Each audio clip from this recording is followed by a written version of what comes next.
Depois disso, partiu Jesus para o outro lado do mar da Galileia, que é o de Tiberíades. E grande multidão o seguia, porque os sinais que operava sobre os enfermos. Jesus subiu ao monte e assentou-se ali com os seus discípulos. E a Páscoa, festa dos judeus, estava próxima. Então Jesus, levantando os olhos e vendo uma grande multidão, vinha ter com ele e disse a Filipe: onde compraremos pão para estes comerem? Mas dizia isso para experimentar, porque ele bem sabia o que fazer. Filipe respondeu: 200 dinheiros de pão não lhes bastarão para que cada um deles tome um pouco. E um dos seus discípulos, André, irmão de Simão Pedro, disse: está aqui um rapaz que tem 5 pães de cevada e 2 peixinhos. Mas que é isso para tantos? E disse Jesus: mandai assentar os homens. E havia muita relva naquele lugar. Sentaram-se, pois, os homens, em número de quase 5.000. E Jesus tomou os pães e, havendo dado graças, repartiu pelos seus discípulos. E os discípulos pelos que estavam assentados. E igualmente também os peixes, quanto eles queriam. E quando estavam saciados, disse aos seus discípulos: recolhei os pedaços que sobejaram, para que nada se perca até aqui. Amém? Vamos orar. Pai, bendito e exaltado seja o seu santo nome. Obrigado pela leitura da sua palavra, que é fiel e viva. Obrigado pelos meus irmãos aqui nessa noite, porque o Senhor verdadeiramente marcou um encontro com cada um deles.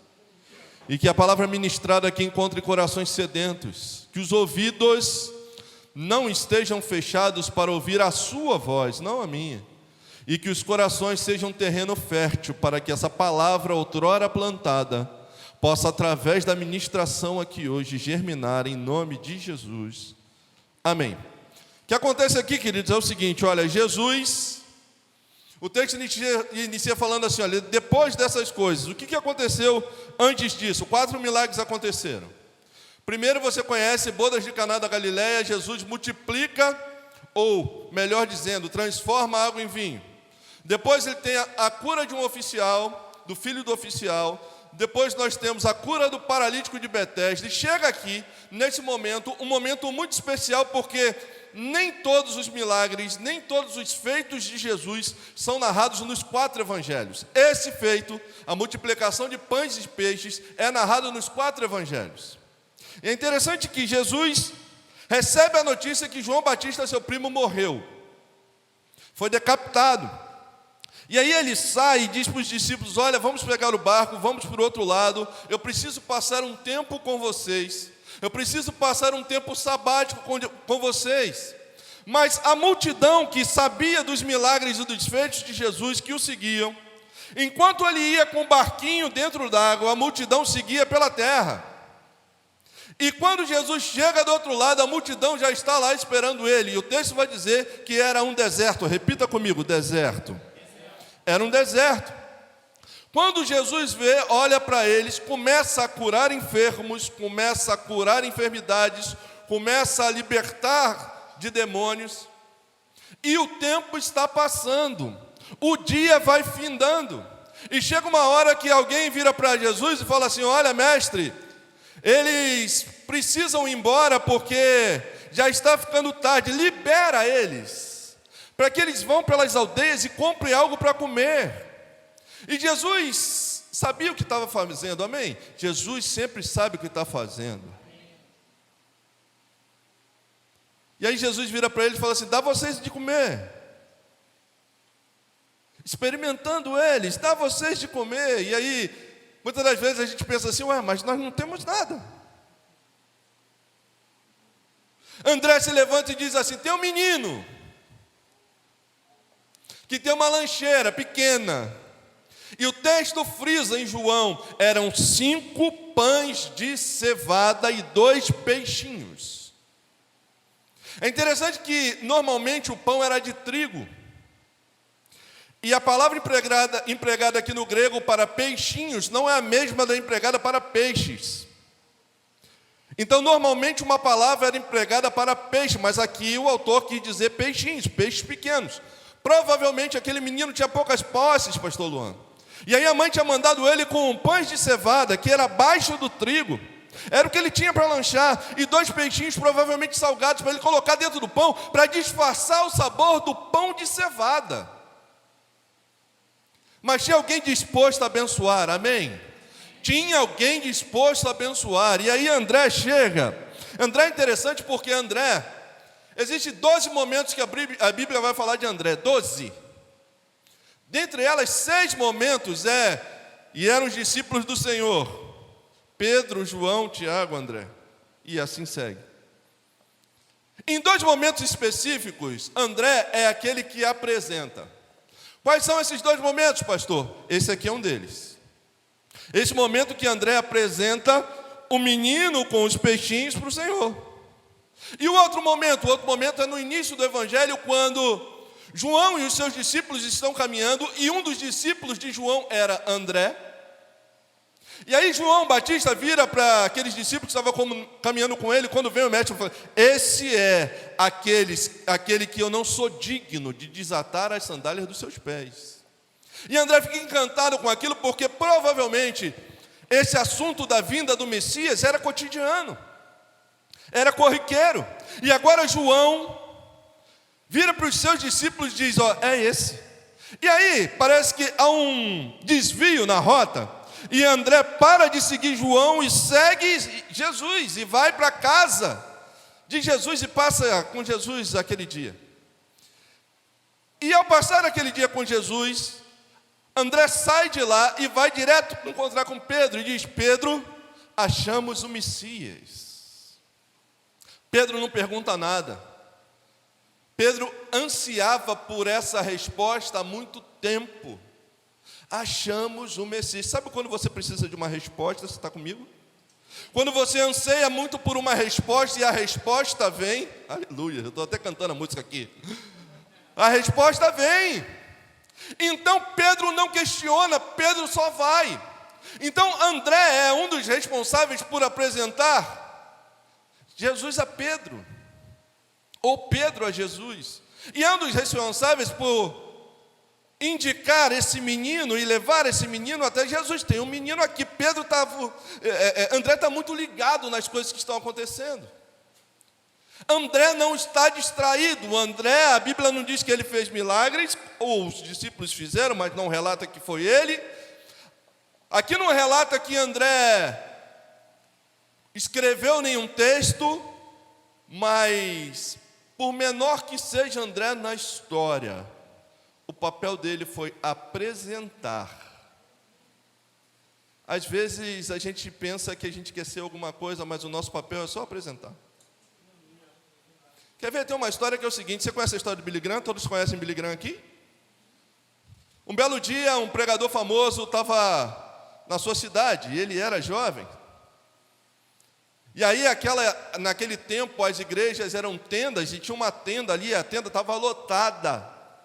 E aí Billy Graham e seu amigo foram até a tenda e não encontraram lugar. E eles iam embora. Mas um homem, um porteiro, um diácono daquela igreja falou: não, espera, foi correndo atrás dele: volta aqui, eu vou arrumar um lugar para vocês. E pediu licença para o povo: criança, senta no colo, afasta um pouquinho para lá, senta aqui, 2 lugares para vocês. E eles sentaram ali. Naquele dia, Billy Graham entregou a vida dele para Jesus e se tornou um dos maiores pregadores do nosso tempo. Por quê? Porque alguém se importou e apresentou ele para Jesus. Se não fosse aquele porteiro, que a gente nem sabe o nome, se não fosse André apresentar esse menino, talvez o milagre não teria acontecido dessa forma que nós vamos ver aqui agora. E eu quero ver especificamente o verso de número 11. Olha que coisa maravilhosa que diz aqui, ó.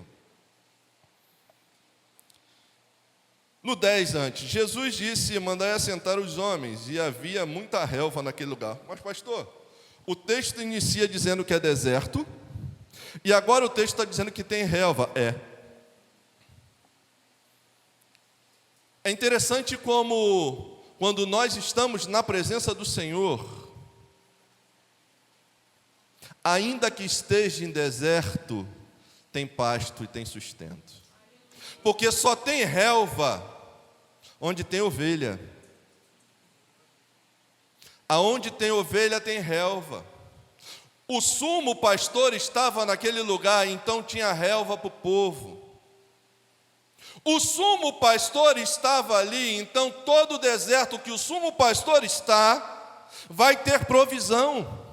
Pastor, eu estou passando por um deserto, o sumo pastor está contigo, vai ter provisão. Estou passando dificuldade, Jesus está contigo, vai ter provisão. Vai ter renovo, vai ter transformação, vai ter vida em abundância. No deserto vai ter. Ou você esqueceu o que Deus fez no deserto? Maná do céu, água da rocha, era deserto, mas Deus estava com o povo. Está no deserto, Deus está contigo, tudo vai bem. Amém? Deus nos tira do deserto transformados. O deserto não é por quê, é para quê. Nós precisamos passar pelo deserto não perguntando por que estamos passando, mas entendendo por que Deus tem nos levado no deserto. E nós sairemos de lá muito mais forte do que chegamos. E aí no verso de número 11, Jesus toma o pão, e o texto vai dizer que ele dá graças, ou seja, Jesus agradece pelo pão. Conta comigo, 5.000 homens. 5.000 homens. Mulheres e crianças não eram contados. 5.000 homens. Alguns historiadores vão dizer que deveria ter ali 20.000 pessoas. Sabe o que Jesus diz? Senta todo mundo. Eu vou fazer milagre, mas não no meio da bagunça. Eu vou fazendo milagre, mas vai estar organizado para receber. Imagina, você já viu aqueles vídeos da África quando chega um caminhão de mantimento, como é que é? Imagina Jesus multiplicando pão e peixe, o povo em cima, tasca, pega, já viu? Eu me lembro, meu avô falava isso, ó. Meu avô falava o seguinte: a vida da gente é igual um balão. Meu avô falava. Quando ele está subindo, nem precisa empurrar, ele sobe normalmente, porque a força está para cima. Mas quando a gente está caindo, não precisa ninguém puxar a gente para baixo. A gente já está caindo, mas o povo tem mania de pegar e rasgar e puxar. Não é assim? E eu fico imaginando que quando o caminhão chega na África, é um desespero, um puxa daqui, pega de lá, não tem organização, faz fila. Estou com fome, estou morrendo. E o povo está lá, 5.000 homens, mulheres, crianças, com fome. Jesus, senta todo mundo. Senta, sentou. E aí o que Jesus faz? Agradece. Pelo pouco que nós achamos que ele tinha. 5 pães de cevada e 2 peixinhos. Achamos que é pouco? Sabe sua conta corrente, que você abre todo dia de manhã para ver se mudou alguma coisa? Você sabe que não mudou? Sabe como é que é? Tem gente que é apaixonado pela conta do banco, pastor Ló. Estou falando com alguém aqui? Você sabe que não mudou, mas você fica esperando um Pix fantasma. Sabe, alguém errou e se lembrou de mim. Jesus, olha seu filho aqui. Olha lá, teve gente que lembra, recebo. Tem hora que bate o desespero, irmãos. Mas ainda que seja pouco, falta alguma coisa? Ainda que seja pouco, tem faltado algo? Jesus tem provido. E no pouco ele agradeceu, porque a gente tem mania de reclamar. Jesus agradece. Entendeu o mistério? Jesus agradece no pouco. No pouco nós reclamamos. Agradece no pouco que Jesus vai te colocar no muito, irmão. O texto vai dizer que sobraram 12 cestos, depois de todo mundo se fartar. Jesus colocou no muito. E se fartar não é eu comi e estou satisfeito. Não é isso não. É come. Sabe, pastor Ló, aqui, quando o gordinho vai no rodízio de pizza? Está entendendo? Nós dois sabemos. Não é? Vamos marcar. Sabe assim, eu vou comer porque eu paguei. Sabe como é isso? É só eu e o pastor Luan ou tem mais gente? Não é assim. Parece que a gente vai tirar a barriga da miséria num dia só. Sabe? E come de passar a mão, não estou aguentando não, é mais, mas come demais ainda. E não, mas para doce sempre tem um lugarzinho. Né? Compartimento da salgada e da doce é diferente. Então aquele povo comeu de se fartar, muito mais do que precisava, e sobraram 12 cestos, aleluia. Vai sobrar. O pouco na mão de Jesus sobra. O pouco na mão de Jesus é muito. O problema é que a gente não quer colocar o nosso pouco na mão dele. E aí é o mistério. A gente quer tomar conta do pouco até ele acabar na nossa mão. Texto interessante que eu gosto, pastor Tiago, não sei se eu já falei aqui, é o seguinte. Jesus está fora do barco, mas os discípulos estão no barco e tem tempestade. Água batendo no barco. Vai afundar, não vai? E alguém diz, olha, vem um fantasma lá. E alguém falou, será? Não é o mestre? Não, é o mestre. Mestre, se és tu, manda ir ter contigo. Jesus fala o quê? Vem. E Pedro o que faz? Vai. O texto vai dizer o seguinte. Pedro começa a olhar tempestade, vento, mar batendo, aquele negócio todo. E a frase é essa. E Pedro, vírgula, começando a afundar, chamou pelo mestre. Amém? Começando a afundar implica em dizer que a água devia estar no calcanhar. Sabe qual é o nosso problema? A gente só pede socorro a Jesus quando a água já passou pela cabeça e não tem mais como respirar. Jesus podia tirar Pedro da água mesmo se a água já tivesse passado pela cabeça, sim ou não? Mas Pedro ia sofrer mais, sim ou não? O nosso problema é que no começo do problema, a gente já devia falar, Jesus, minha mão está aqui, eu não estou aguentando. Mas a gente espera a água passar por cima para pedir socorro. Jesus vai pegar sua mão? Vai, mas vai sofrer um pouco mais. Quem está entendendo? Diga amém. Amém. Amém. Voltar para o texto. Aleluia. No verso de número 11 ainda, Jesus dá graça, agradece pelo pouco que tem, e olha que coisa maravilhosa, não sei se já aconteceu com vocês, por esse texto ser relatado nos 4 evangelhos, eu passei por ele algumas vezes e não me atentei a alguns detalhes. E tem hora que parece que salta aos olhos e Deus fala contigo através de uma palavra. O texto diz o seguinte: Jesus repartiu os pães pelos seus discípulos. E os discípulos repartiram os pães com aqueles homens. Opa, o que é isso? Imagina que tem 12 discípulos, amém? 12. Jesus agradece o pão e o peixe, bota os 12 em fila e diz, olha, toma aqui um pedaço. Para o outro, toma aqui, André, toma aqui um pedaço. Pedro, toma aqui, toma. Agora vocês vão lá e distribuem para aquele povo.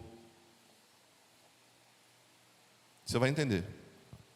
Jesus agradeceu, multiplicou o pão na mão e deu para cada um. E a partir dali, a multiplicação aconteceu na mão dos discípulos. Está entendendo? Pastor, você está dizendo o quê? Eu estou dizendo o seguinte: se você estiver debaixo da mão e do milagre de Deus, vidas serão abençoadas pelo milagre através da sua vida.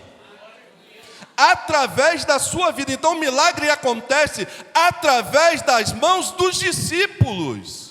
E isso é maravilhoso. Muitas das vezes a gente fica pensando que só Jesus faz um milagre. Ele usa pessoas para fazer milagre também. O que precisa ter? Coração disponível. 12 homens disponíveis para fazer a obra do Senhor. Mãos abertas para fazer a obra do Senhor. E aí, através da mão dos discípulos, o milagre aconteceu. Aleluia. Precisa ter coração disponível para isso. Quem está disposto? Porque muitas das vezes, queridos, nós queremos contar milagres da vida do outro. Quem nunca? Você viu o que aconteceu lá na igreja? Tem uma reunião de oração. E aí a irmãzinha pediu para o marido ser liberto. 30 anos alcoólatra. E o que Jesus fez? Libertou. E você feliz, porque tem que se alegrar com isso. Você orou, mas você está contando um milagre na vida do outro. O que Jesus muitas das vezes quer fazer conosco é nos fazer participantes do milagre. Eu quero tudo que Jesus tem preparado para mim, amém? Eu não quero deixar de lado nada que Jesus tem preparado para a minha vida. E muitas das vezes Jesus tem nos chamado para ser participante do nosso milagre, mas a gente está distraído demais. E a gente precisa estar mais disponível para o milagre acontecer em nós e através de nós. Evangelho é um evangelho de cruz, amém? Por que é um evangelho de cruz? É de Deus para o homem e do homem para o homem. É de Deus para o homem e do homem para o homem. O que Deus manda nós fazemos é amar o próximo. E amar ao próximo é estar disponível para o milagre que Deus quer fazer na sua vida, para a vida do outro. A maior prova de que Jesus nos ama é quando Ele envia pessoas para nos abençoar. O grande problema é que a gente só quer ser abençoado. A gente não quer abençoar ninguém. Uma vez eu ouvi do meu pastor, já está na glória, e ele tinha a seguinte frase: só é bênção quem abençoa, e só é abençoado quem abençoa. Tem gente deixando de ser disponível por conta de filhos, por conta de marido, por conta de trabalho. Tem gente que... Vou falar uma coisa aqui, pastor Tiago fica gravando essas coisas aí. Aleluia. A igreja é um lugar de maior hipocrisia religiosa. Que isso, pastor? Está nos chamando de hipócrita? Não. Estou falando que esse ambiente é um ambiente de maior hipocrisia. Aqui todos são santos.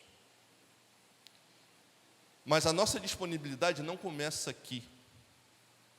A nossa disponibilidade, o nosso amor a Jesus, o nosso ministério, e nós passamos aqui domingo por ordenação ministerial, tudo isso começa do lado de fora.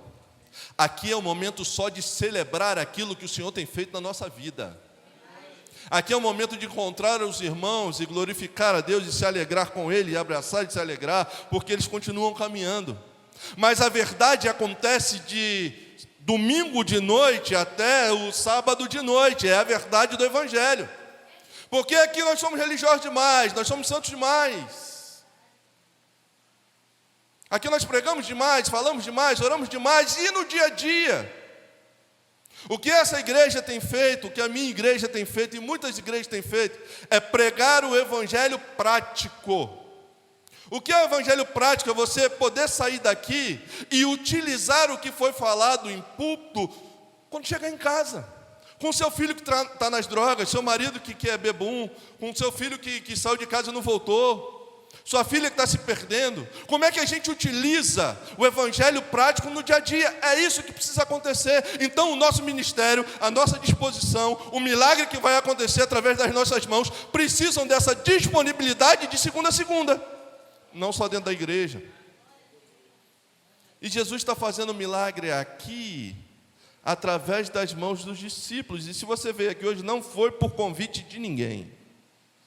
Foi porque Jesus marcou um encontro contigo. E marcando o encontro contigo nessa noite, talvez Ele esteja dizendo no seu coração: tem coisa aí que precisa mudar, porque eu preciso te usar.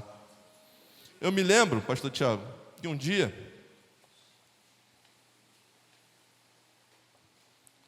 eu estava no evento evangelístico, lá no Morro do Dendê, na Ilha do Governador, recém-convertido.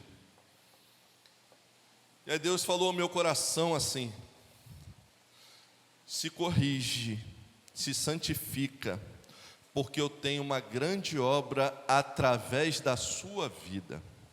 Eu saí de lá maravilhado, irmãos. Eu saí de lá fervendo no Senhor, pegando fogo. Cheguei na minha igreja, que era PIB de São Gonçalo, primeira igreja batista de São Gonçalo, e naquela época tinham 700 jovens, 5.000 pessoas. E aí me chamaram para dar testemunho, e eu dei um testemunho lá maravilhoso e tal. 6 meses depois eu tinha me desviado. Recebi a promessa e me desviei. Recebi a promessa e deixei que o mundo me contaminasse. Foram 4 anos brigando com Deus. E como... obrigado, meu irmão. Oficial é isso, né? Aleluia. E como eu nunca vi ninguém brigar com Deus e sair vitorioso, eu também perdi. E aí Deus virou para mim e falou assim: olha, está na hora de voltar. Chegou um dia, ele virou para mim e falou: está na hora de voltar, e é hoje. Talvez Deus esteja falando isso contigo nessa noite, não sei. Porque ele falou: aquela promessa que eu te fiz lá no Dendê ainda é válida, todos os meus planos se cumprem, eles não são frustrados, apesar de você alongar o tempo, porque nós alongamos o tempo, vai se cumprir. E aí o ponto é, quanto mais eu alongo o tempo, mais eu sofro. E aí eu me lembro de Pedro. Se Pedro demora a clamar por Jesus, a água sobe. Está entendendo? Quem está entendendo, diga amém. Então talvez tenha coisas que você tenha pensado, feito, realizado, que estão adiando a promessa, o milagre na sua vida. Está na hora de repensar. Falar: Senhor, eu estou disponível nas suas mãos. Senhor, eu quero aquela promessa que foi feita a mim, eu quero que se cumpra. Que não tarde, mas eu preciso me posicionar, vai ter que ter organização. Jesus falou: senta. Às vezes a organização está dentro da sua mente, no seu coração. Às vezes você vai ter que se organizar nos pensamentos, nas rotinas, na vida, para que Jesus realize aquilo que precisa fazer. Jesus não vai fazer nessa bagunça que está a sua vida, não. Jesus vai preparar o momento. A gente estava falando na segunda-feira sobre o silêncio de Deus. Teve um momento que 400 anos Deus não falou. A Bíblia tem um hiato entre o Antigo Testamento e o Novo Testamento de 400 anos. Deus não falar não implica em dizer que Deus não está trabalhando. Deus continuou trabalhando por 400 anos, preparando o caminho para a chegada do Messias. E aí talvez você não tenha escutado a voz do Senhor durante esse tempo, que a sua vida está uma bagunça, uma desorganização. E eu vim aqui para te dizer nessa noite o seguinte: olha, ainda que esteja demorando, se organize, porque Ele está preparando o caminho para realizar um milagre. Jesus estava preparando o caminho para realizar um milagre aqui, e Ele realizou através das mãos dos discípulos. Levanta a sua mão assim. Agora vira ela para você. Olha para ela. É essa mão. Olha para ela. Que Jesus quer usar para abençoar vidas. Esse é o maior milagre que pode existir. O maior milagre. Toda sorte de bênção já foi realizada sobre a nossa vida, já foi dispensada sobre a nossa vida. Agora a gente precisa pegar isso. E aí eu fico pensando, sabe o quê? Eu penso tanta coisa, pastor Tiago. Fica assim: Deus, é isso mesmo? É isso tudo mesmo? Eu sou filho do rei, amém? Sou filho do rei. E o rei tem tudo. O rei tem geladeira. O rei tem riqueza. Pastor, o rei tem geladeira? Tem. Qual pai abastado que o filho pedindo: pai, me dá um Danone, não diz: abre a geladeira e pega? Por quê? Porque a casa é sua, a geladeira é sua, porque você também é dono de todas as coisas. A gente precisa tomar posse. Às vezes a gente não sabe como tomar posse. Quer ver uma coisa? Uma vez, e vou partir para o final. Já contei essa história para alguns irmãos e até lá na igreja. Nesse momento que eu fiquei afastado do Senhor e voltei para o Senhor, eu logo fiquei desempregado. E foi um tempo, queridos, de 4 anos, que eu virei agiota, andava de BMW, de cordão de ouro, fazia um monte de besteira, gastava mais do que ganhava, e olha que eu ganhava muito.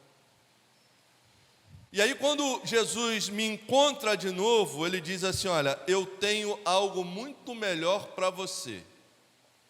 Aos olhos humanos, algo melhor é mais dinheiro, mais provisão. E Jesus falou: não é nada disso. A primeira coisa que eu fiz foi largar o emprego e ficar desempregado durante 2 anos. Imaginou? Deus me tratando. E aí eu reencontrei com Jesus, e um belo dia eu estou em casa, e aí a minha filha, que era pequena, 4 anos, 3 para 4 anos, fala assim: mamãe, papai, eu quero bicoto. Falamos isso, né? No domingo. Eu quero bicoto. Que é bicoto, papai? E olhava na geladeira, tinha um pouquinho de sal, um pouquinho de farinha e água. E mais nada. Eu desempregado, a esposa já tinha cortado o cabelo, que era grande, e vendido para pagar a conta de luz para não cortarem. Imaginou a situação? Mas Deus está no controle. Não falta nada, mas naquele dia faltou biscoito. E aí a minha esposa, a mulher de oração, virou para minha filha e falou: filha, vamos ajoelhar aqui no chão e vamos orar. Porque Deus pode mandar o biscoito, porque Deus é Pai. E Ele é dono de todas as coisas, inclusive do biscoito. Amém? Está comigo? Oramos a Deus ali e muitas das vezes nós não acreditamos na oração que nós fazemos. Tem gente que está orando sem acreditar. Às vezes você ora pelo seu filho e você não acredita mais que tem condição dele voltar aos caminhos do Senhor. Às vezes você ora pelo seu pai, pela sua esposa, pelo seu marido e não acredita mais. Às vezes você ora por situações de doença, câncer, malignidade, e você não acredita, e parece que aquilo entra no seu automático e você só ora porque tem que orar, mas você não crê que Deus pode fazer, e Deus pode fazer. E aí nós oramos naquele dia, e o dia passou, e o findar da tarde. E aí tem um momento que eu gosto muito na Bíblia, que é quando Deus encontrava com Adão e Eva. O texto vai dizer que era na viração do dia. É entre o pôr do sol e o começar do anoitecer, é a viração do dia. Era o momento que Deus encontrava com Adão. E era o momento que Deus resolveu encontrar a minha família naquele dia. Na hora que o tempo estava mudando e virando o dia, a campainha toca. E aí era um casal de pessoas que eu tinha conhecido há pouco tempo, 1 mês, e intimidade nenhuma. E imagina agora que era uma casa que só tinha água, um pouco de farinha e sal, e as pessoas entram na sua sala e você oferece o quê? E aí o medo, a vergonha, todas as coisas começam a tomar conta. E aí eles meio sem graça também, sem saber o que falar, e a gente sem saber o que oferecer, que é uma água, não, tal. Aí ele falou assim: olha, a gente queria dizer o seguinte, a gente estava no mercado, eu não sei como é que vocês vão receber isso, mas Deus falou ao nosso coração para trazer algumas coisas para vocês. Vocês se importam? Minha esposa começou a chorar, minha filha ficou alegre, e eu sem entender o que Deus queria naquele negócio. A primeira sacola que entrou foi de biscoito. E muitas outras coisas que a gente nem imaginava. Deus poderia ter mandado somente o biscoito, amém? Mas sobrepujou. Deus mandou muito mais do que nós esperávamos. Deu para comer, se fartar e sobrar para o outro e outro dia. O que acontece é que nesse texto é a mesma coisa. Quando se está debaixo da mão e da provisão do Senhor, ainda que esteja no deserto, vai sobrepujar, vai sobrar. Vai fazer com que você possa abençoar outros depois de ser abençoado. Deus vai fazer. Deus quer fazer, mas precisa do seu coração disponível. Às vezes, a gente não tem resposta para todas as coisas. Às vezes a gente não sabe como Deus vai fazer, e aí a gente vai cantar essa música. Às vezes a gente não sabe como vai ser o amanhã. Aquele povo viveu um milagre, amém? Amém, você está aqui? Esquece eles. Aquele povo viveu um milagre. Jesus mudou? Não. Jesus continua querendo fazer milagre na nossa vida, amém? Tem fé para receber? Tem fé para receber? Manicéia vai cantar e a gente vai orar. Eu queria que você cantasse com todo o seu coração esse louvor.